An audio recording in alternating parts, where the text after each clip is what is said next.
চলতি ২০২৪-২৫ অর্থবছরের প্রথম ১১ মাসে প্রবাসীরা মোট ২,৭৫০ কোটি বা ২৭.৫০ বিলিয়ন মার্কিন ডলার রেমিটেন্স দেশে পাঠিয়েছেন, যা দেশের ইতিহাসে কোনো নির্দিষ্ট অর্থবছরে সর্বোচ্চ প্রবাসী আয়ের রেকর্ড।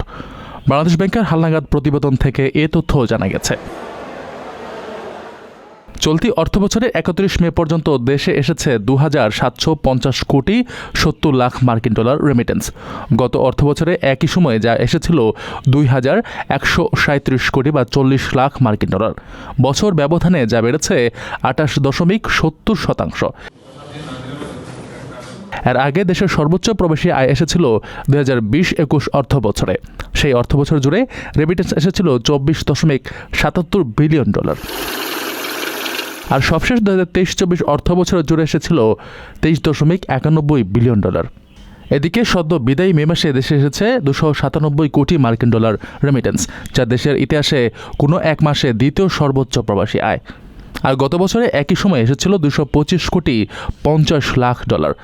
বছর ব্যবধানে রেমিটেন্স প্রবাহ বেড়েছে ৩১.৭০%। আপনার স্বপ্নগুলো আকাশ ছুবে প্রবাসীর হেলিকপ্টারের মাধ্যমে। বিয়ে, জন্মদিন অথবা যে কোনো বিশেষ প্রয়োজনে হেলিকপ্টার ভাড়া করতে যোগাযোগ করুন স্ক্রিনে দেয়া নাম্বারে। প্রবাসীর হেলিকপ্টার, নিরাপদ ও সাশ্রয়ী বাহনের বিশ্বস্ত নাম।